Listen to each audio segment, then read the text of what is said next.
Hi ನಮಸ್ತೆ. ನಾನು ಇವತ್ತು ನನ್ನ ಹೇರ್ ಹೆಲ್ದಿಯಾಗಿರಲು ನಾನು ಡೈಲಿ ಏನು ಮಾಡ್ತೀನಿ ಅಂತ ತಿಳಿಸ್ತಾ ಇದ್ದೀನಿ, ಕೊನೆವರೆಗೂ ನೋಡಿ. ನಾನಿವತ್ತು ಹೇರ್ ಕೇರ್ ರೂಟೀನ್ ಹೇಗೆ ಮಾಡ್ತೀನಿ ಮತ್ತು ಯಾವೆಲ್ಲ ಚಿಕ್ಕ ಚಿಕ್ಕ ಕೇರ್ನ ಮಾಡ್ತೀನಿ ಅಂತ ಹೇಳ್ತೀನಿ. ನಾನಿಲ್ಲಿ 2 ಆಯಲ್ನ ಯೂಸ್ ಮಾಡ್ತೀನಿ, ಒಂದು ಕೊಕೊನಟ್ ಮತ್ತು ಇನ್ನೊಂದು ಕಾಸ್ಟರ್ ಆಯಲ್. ಇವೆರಡು ತುಂಬಾ ಹೆಲ್ಪ್ ಮಾಡ್ತಾ ಇದೆ. ನಾನು ಪ್ಲಾಸ್ಟಿಕ್ ಕೋಮ್ ಯೂಸ್ ಮಾಡ್ತಾ ಇರ್ತೀನಿ, ಬಟ್ ಅದು ಪ್ಲಾಸ್ಟಿಕ್ ಕೋಮ್ ಯೂಸ್ ಮಾಡಬಾರ್ದು, ವುಡನ್ ಕೋಮ್ ಯೂಸ್ ಮಾಡಬೇಕು. ನಾನಿಲ್ಲಿ 2 ಎಣ್ಣೆನ ಒಂದು ಬೌಲ್ಗೆ ಮಿಕ್ಸ್ ಮಾಡಿ ಇಟ್ಕೊಂಡು ಅದನ್ನು ನಾನು ಚೆನ್ನಾಗಿ ಸ್ವಲ್ಪ ಬಿಸಿ ಮಾಡಿಟ್ಕೊಂಡು ಅದನ್ನು ನನ್ನ ಸ್ಕಾಲ್ಪ್ಗೆ ಹಾಕ್ತಾಯಿರ್ತೀನಿ, ಅಪ್ಲೈ ಮಾಡ್ತೀನಿ. ಇದು ವಾರದಲ್ಲಿ 1 ಸಲ ಹೇರ್ ಆಯಿಲ್ ಅಪ್ಲೈ ಮಾಡೋದು. ನಾನಿಲ್ಲಿ ಕೋಮ್ ತೋರಿಸ್ತಾ ಇದ್ದೀನಿ, ನೋಡ್ತಾ ಇದ್ದೀರಾ. ಇದು ಪ್ಲಾಸ್ಟಿಕ್ ಕೋಮ್, ಆದರೆ ಇದರಲ್ಲಿ ಶಾರ್ಪ್ ಇಲ್ಲ. ಅದು ಬಾಚುವಾಗ ನಮ್ಮ ಒಂದು ಕೂದಲುನ ಬುಡಕ್ಕೆ ಅದು ನೋವಾಗಬಾರ್ದು. ನೀವು ವುಡನ್ ಕೋಮ್ ಯೂಸ್ ಮಾಡಿ, ಅದರಲ್ಲೂ ಶಾರ್ಪ್ ಇರುತ್ತೆ. ನೋಡಿಕೊಂಡು ತಗೊಳ್ಳಿ. ತಕ್ಷಣಕ್ಕೆ ವುಡನ್ ಕೋಮ್ ಬೇಕು ಅಂತ ಬೇರೆ ಬೇರೆ ಥರದ್ದು ತೊಗೊಳಕ್ಕೆ ಹೋಗಬೇಡಿ, ಚೆನ್ನಾಗಿರೋದು ತಗೊಳ್ಳಿ. ನಾನಿಲ್ಲಿ 2 ಎಣ್ಣೆಗಳನ್ನ ಒಂದು ಬೌಲ್ಗೆ ಮಿಕ್ಸ್ ಮಾಡಿಟ್ಕೊಂಡು ಅದನ್ನ ನಾನು ನಮ್ಮ ಬೆರಳಿನ ತುದಿಗೆ ಹಚ್ಚಿ ಅದನ್ನು ನನ್ನ ಕೂದಲಿಗೆ ಅಪ್ಲೈ ಮಾಡ್ತಾಯಿರ್ತೀನಿ. ತುಂಬ ರ್ಯಾಶಾಗಿ ಅಪ್ಲೈ ಮಾಡಬೇಡಿ, ಅಂದರೆ ಕೆಲವರು ಎಣ್ಣೆನ ಹಚ್ಕೊಂಡು 2 ಕೈಯಲ್ಲಿ ಹಚ್ಬಿಟ್ಟು ಅದನ್ನು ಫುಲ್ ಉಜ್ಜುತ್ತಾ ಇರ್ತಾರೆ. ಹಾಗೆಲ್ಲ ಮಾಡಬಾರ್ದು. ಸಾಫ್ಟಾಗಿ ನಮ್ಮ ರೂಟ್ಸ್ ಏನು ಹಾಳಾಗ್ದಾಗೆ ಅಪ್ಲೈ ಮಾಡಬೇಕು. ಜಸ್ಟ್ ನಮ್ಮ ಫಿಂಗರ್ಸ್ಗಳಿಗೆ ಮಾತ್ರ ಆಯಲ್ನ ಹಾಕ್ಕೊಂಡು ಅಪ್ಲೈ ಮಾಡ್ಕೋಬೇಕಾಗುತ್ತೆ. ತುಂಬಾ ಹೇರ್ ಫಾಲ್ ಆಗ್ತಾ ಇರುತ್ತೆ. ಇತ್ತೀಚಿನ ದಿನಗಳಲ್ಲಂತೂ ತುಂಬ ಹೇರ್ ಫಾಲ್ ಆಗ್ತಾಯಿದೆ. ಫಸ್ಟೆಲ್ಲ ನಾವು ಚಿಕ್ಕದರಲ್ಲಿ ಇದ್ದಾಗಲೆಲ್ಲ ಈ ಥರ ಆಗ್ತಿರಲಿಲ್ಲ, ತುಂಬ ಚೆನ್ನಾಗಿತ್ತು ಕೂದಲು. ಬಟ್ ನಾವು ಬರ್ತಾ ಬರ್ತಾ ಎಲ್ಲ ಹಾಳು ಮಾಡ್ಕೊಂಡ್ವಿ. ನೋಡಿ, ಕೂದಲಿನ ಬುಡದಿಂದನೂ ತುದಿವರೆಗೂ ಎಣ್ಣೆನ ನೀಟಾಗಿ ಅಪ್ಲೈ ಮಾಡಬೇಕು. ತುಂಬಾ ಸ್ಪ್ಲಿಟ್ ಎಂಡ್ಸ್ ಆಗ್ತಾ ಇರುತ್ತೆ. ಇವಾಗೆಲ್ಲ ನಾವು ಗಾಳಿಲೆಲ್ಲ ಹೊರಗಡೆ ಹೋದಾಗ ತುಂಬ ಡ್ರೈನೆಸ್ ಇರುತ್ತೆ ನಮ್ಮ ಕೂದಲು. ಹಾಗಾಗಿ ನಮ್ಮ ಒಂದು ಹೇರ್ ರೂಟೀನ್ ಹೇಗಿರಬೇಕು ಅಂತ ಅಂದರೆ, ನಮ್ಮ ಹೇರ್ ಎಷ್ಟು ಉದ್ದ ಇದೆ ಅಷ್ಟು ಪೂರ್ತಿ ನಾವು ಎಣ್ಣೆನ ಅಪ್ಲೈ ಮಾಡೋದು ತುಂಬಾ ಮುಖ್ಯ.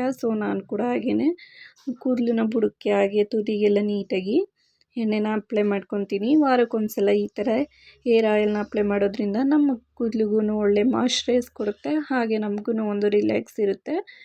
ನೀವು ಎಣ್ಣೆ ಹಾಕಿ ಒಂದು 5-10 ಮಿನಿಟ್ಸ್ ಹೆಡ್ ಮಸಾಜ್ ಮಾಡ್ಕೊಳ್ಳಿ.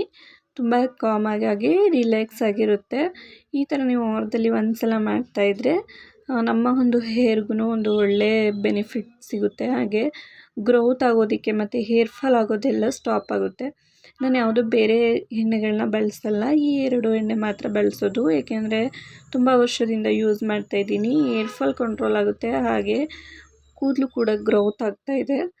ಹಾಗಾಗಿ ನಾನು ಈ 2 ಆಯಿಲ್ಗಳನ್ನ ಮಾತ್ರ ಯೂಸ್ ಮಾಡ್ತೀನಿ. ಹಾಗೆ ಬರೀ ಎಣ್ಣೆ ಜೊತೆಗೆ ನಾನು ಹೇರ್ ಪ್ಯಾಕ್ಗಳನ್ನು ಕೂಡ ತುಂಬಾ ಯೂಸ್ ಮಾಡ್ತೀನಿ. ವಾರದಲ್ಲಿ ಒಂದೊಂದು ಹೇರ್ ಪ್ಯಾಕ್ಗಳನ್ನ ವಾರ ಟ್ರೈ ಮಾಡ್ತಿರ್ತೀನಿ. ಅಂದರೆ ಒಂದು ವಾರದಲ್ಲಿ ನಾನು 2 ಸಲ ಹೇರ್ ವಾಶ್ ಮಾಡ್ತೀನಿ. ಹಾಗಾಗಿ ಒಂದು ದಿನ ಹೇರ್ ಪ್ಯಾಕ್ ಯೂಸ್ ಮಾಡ್ತೀನಿ, ಹಾಗೆ ಇನ್ನೊಂದು ದಿನ ಈ ಥರ ಹೇರ್ ಆಯಿಲ್ನ ಅಪ್ಲೈ ಮಾಡಿ, ಅಂದರೆ ಒಂದು ನೈಟ್ ಫುಲ್ ಓವರ್ ನೈಟ್ ಬಿಟ್ಟು ನೆಕ್ಸ್ಟ್ ಡೇ ಹೇರ್ ವಾಶ್ ಮಾಡ್ತೀನಿ.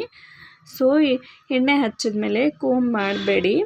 ಕೋಮ್ ಏನಕ್ಕಪ್ಪ ಅಂದರೆ, ನಾವು ಕೂದಲಿಗೆ ಎಣ್ಣೆ ಹಾಕೋದಕ್ಕಿಂತ ಮುಂಚೆ ನಮ್ಮ ಕೂದಲು ಸಿಕ್ಕಾಗಿರುತ್ತಲ್ವ, ಆ ಸಿಕ್ಕನ್ನ ಬಿಡಿಸೋದಕ್ಕಷ್ಟೇ.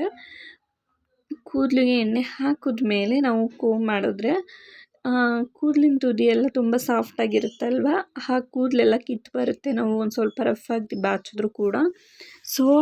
ಹಾಗಾಗಿ ಕೋಮ್ನ ಯಾವಾಗಲೂ ಫಸ್ಟು ಸಿಕ್ ತೆಗೆಯೋದಕ್ಕೆ ಮಾತ್ರ ಬಳಸಿ, ಎಣ್ಣೆ ಹಚ್ಚಿದ್ಮೇಲೆ ಬಳಸೋಕ್ಕೆ ಹೋಗಬೇಡಿ. ಎಣ್ಣೆ ಹಚ್ಚಿದ್ಮೇಲೆ ನಮ್ಮ ಕೈಗಳಲ್ಲೇ ಸ್ವಲ್ಪ ಕೂದಲನ್ನ ಹಾಗೆ ನೀಟಾಗಿ ಸಿಕ್ ತೆಗ್ದಂಗೆ ಮಾಡಿಬಿಟ್ಟು ನಾನು ಜಡೆ ಎಣ್ಕೊತೀನಿ. ಕೂದಲು ಕಟ್ಟೋದ್ರೂ ಕಟ್ಬೋದು, ಬಟ್ ನನಗದು ಆಗೋಲ್ಲ. ಹಾಗಾಗಿ ನಾನು ಜಡೆಯಿಂದ ಬಿಟ್ಬಿಡ್ತೀನಿ. ಓವರ್ ನೈಟ್ ನಾನು ಎಣ್ಣೆನ ಚೆನ್ನಾಗಿ ತಲೆಗೆ ಹಚ್ಚಿಡ್ತೀನಿ. ನಾನು ಪೂರ್ತಿ ಕೂದಲು ಮತ್ತು ಕೂದಲಿನ ತುದಿ ಭಾಗದವರೆಗೂ ಎಣ್ಣೆ ಹಚ್ಚಿರೋದ್ರಿಂದ ಚೆನ್ನಾಗಿ ಒಳ್ಳೆ ನಿದ್ದೆ ಕೂಡ ಬಂದಿರುತ್ತೆ ನೈಟ್ ಟೈಮು. ಆ ಥರ ಎಲ್ಲ ನಾವು ಮಾಡಿಕೊಂಡಾಗ ನಮ್ಮ ಕೂದಲಿಗೆ ಒಂದೊಳ್ಳೆ ಗ್ರೋತ್ ಆಗೋದಕ್ಕೆ ಹೆಲ್ಪ್ ಆಗುತ್ತೆ. ನಾನು ಇವು 2 ಆಯಿಲ್ ಮಾತ್ರ ಯೂಸ್ ಯೂಸ್ ಮಾಡ್ತಿರ್ತೀನಲ್ವ, ಹಾಗಾಗಿ ಇದರಲ್ಲೇ ನನಗೆ ತುಂಬಾ ಬೆನಿಫಿಟ್ಸ್ ಇದೆ. ಮೊದಲೆಲ್ಲ ತುಂಬ ಬೇರೆ ಬೇರೆ ಆಯಿಲ್ಗಳನ್ನೆಲ್ಲ ಯೂಸ್ ಮಾಡ್ತಿದ್ದೆ. ಅಂದರೆ ಅಡ್ವರ್ಟೈಸಲ್ಲಿ ಏನು ತೋರಿಸ್ತಾರೆ ಅದನ್ನೆಲ್ಲ ನೋಡಿ ನೋಡಿ ಯೂಸ್ ಮಾಡ್ತಿದ್ದೆ. ಬಟ್ ಇವಾಗ ಅದೆಲ್ಲ ಮಾಡ್ತಿರುವಾಗ ಅನ್ನಿಸ್ತು ನೋ ಯೂಸ್ ಅಂತ. ಸೊ ಇವಾಗ ತುಂಬ ಚೆನ್ನಾಗಿ ಏರ್ ಗ್ರೋತ್ ಆಗ್ತಾ ಇದೆ. ಏರ್ ಫಾಲ್ ಕೂಡ ಕಂಟ್ರೋಲ್ ಆಗ್ತಾ ಇದೆ ಬರ್ತಾ ಬರ್ತಾ. ಅಂದರೆ ಸ್ವಲ್ಪ ಮಟ್ಟಕ್ಕೆ ಕಡಿಮೆ ಕಡಿಮೆ ಆಗ್ತಾ ಬರ್ತಾ ಇದೆ. ಸೊ ನೀವು ಈ ಥರ ಮನೆಯಲ್ಲಿಯೇ ಮಾಡಿಕೊಂಡು ರೆಮಿಡೀಸ್ನ, ಅಂದರೆ ಮನೇಲಿ ಏರ್ ಪ್ಯಾಕ್ಗಳು ಮತ್ತು ಮನೆಯಲ್ಲಿ ನಿಮಗೆ ಕಾಸ್ಟ್ರಲ್ ಆಯಿಲೆಲ್ಲ ಹಳ್ಳಿ ಕಡೆ ಮಾಡ್ತಾರೆ, ಆದರೆ ಸಿಟಿಲೆಲ್ಲ ಮಾಡಲ್ಲ. ಸೊ ನೀವು ಅದನ್ನೇ ಯೂಸ್ ಮಾಡ್ಬೋದು. ನಾನು ವಾರದಲ್ಲಿ 1 ಸಲ ಮಾತ್ರ ಈ ಥರ ಹೇರ್ ಆಯಿಲ್ನ ಅಪ್ಲೈ ಮಾಡೋದು. ಕೆಲವ್ರಿಗೆ ಡೈಲಿ ಎಣ್ಣೆ ಹಚ್ಕೊಂಡಿರೋದ್ರು ಇರ್ತಾರೆ, ಬಟ್ ನನಗದು ಕಂಫರ್ಟಬಲ್ ಇರಲ್ಲ. ಜಿಡ್ಡು ಜಿಡ್ಡು ಅನಿಸ್ತಾ ಇರುತ್ತೆ. ಅದಕ್ಕೆ ನಾನು ಹೇರ್ ವಾಶ್ ಮಾಡೋ ಹಿಂದಿನ ದಿನ ಮಾತ್ರ ಈ ಥರ ನೀಟಾಗಿ ಎಣ್ಣೆ ಹಚ್ಚಿ ಒಂದು 10 ಮಿನಿಟ್ಸ್ ಬಿಡದೆ ಹೆಡ್ ಮಸಾಜ್ನ ಮಾಡ್ಕೊತೀನಿ. ಸೊ ನನಗೆ ತಲೆನೋವು ಆ ಥರ ಎಲ್ಲ ಬರೋದಿಲ್ಲ, ಸ್ವಲ್ಪ ಕಡಿಮೆ ಆಗುತ್ತೆ. ಸೊ ಈ ಥರ ಎಲ್ಲ ಟ್ರೈ ಮಾಡ್ತೀನಿ. ಅಂದರೆ ತುಂಬ ಚೆನ್ನಾಗಿದೆ, ಎಣ್ಣೆ ಹಚ್ಕೊಂಡಾಗ ಒಂದು ಕಾಮಾಗಿ ಫೀಲ್ ಆಗುತ್ತೆ. ಮತ್ತು ಏರ್ ಪ್ಯಾಕ್ ಕೂಡ ಅಷ್ಟೇ, ನಾನು ತುಂಬ ಹೇರ್ ಪ್ಯಾಕ್ಗಳನ್ನ ಬಳಸ್ತೀನಿ, ಏಕೆಂದರೆ ಕೂದಲು ಡ್ಯಾಂಡ್ರಫ್ ಎಲ್ಲ ಬರಬಾರ್ದು ಅಂತ. ಸೊ ಅದು ಅಷ್ಟೇ, ಹೇರು ನೋಡಿ, ನೀವು ಕಾಸ್ಟ್ರೋಲ್ ಆಯಿಲ್ ನೋಡ್ತಾ ಇದ್ದೀರಿ, for perfect hair and skin ಅಂತ ಇದೆ. ಇದು ಸ್ಕಿನ್ಗೂ ಕೂಡ ಅಪ್ಲೈ ಮಾಡ್ಬೋದು. ಸ್ಕಿನ್ನು ತುಂಬಾ ಅಂದರೆ ಯಾರಿಗೆಲ್ಲ ಡ್ರೈ ಇದೆ ಆ ಥರ ಅವ್ರಿಗೂ ಕೂಡ ಯೂಸ್ ಮಾಡ್ಬೋದು. ಆ್ಯಂಡ್ ಐಬ್ರೋಸ್ಗೆ ಯೂಸ್ ಮಾಡ್ತಾರೆ.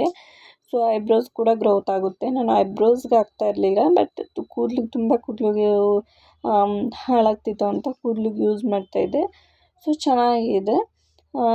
ನಾನು ಇದನ್ನು ಆರ್ಗಾನಿಕ್ ಶಾಪಲ್ಲೇ ಪರ್ಚೇಸ್ ಮಾಡಿದ್ದು. ಇದು ಅಷ್ಟೇ ಪ್ಯಾರಾಚೂಟು ಟಾಟಾ ಪ್ರಾಡಕ್ಟ್. ಇದು ಅಷ್ಟೇ ತುಂಬಾ ಚೆನ್ನಾಗಿರುತ್ತೆ, ಯಾವುದೇ ತುಂಬಾ ಸ್ಮೆಲ್ ಬರಲ್ಲ, ನಾರ್ಮಲ್ ಆಗಿರುತ್ತೆ.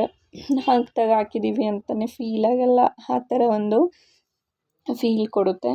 ಸೊ ನಿಮಗೂ ಯಾರಿಗಾದ್ರೂ ಈ ಥರ ಒಂದು ಹೇರ್ ಕೇರ್ ರೆಮಿಡೀಸ್ ಬಗ್ಗೆ, ಹೇರ್ ಕೇರ್ ಟಿಪ್ಸ್ ಬಗ್ಗೆ ಬೇಕು ಅಂದರೆ ಕಮೆಂಟಲ್ಲಿ ತಿಳಿಸಿ.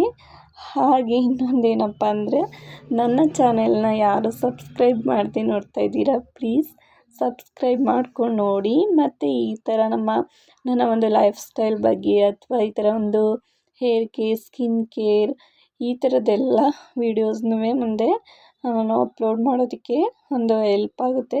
ಸೊ ನೋಡಿ, ನನ್ನ ಹೇರ್ ಕೇರಿಗೆ ಥ್ಯಾಂಕ್ ಯು ಫಾರ್ ವಾಚಿಂಗ್.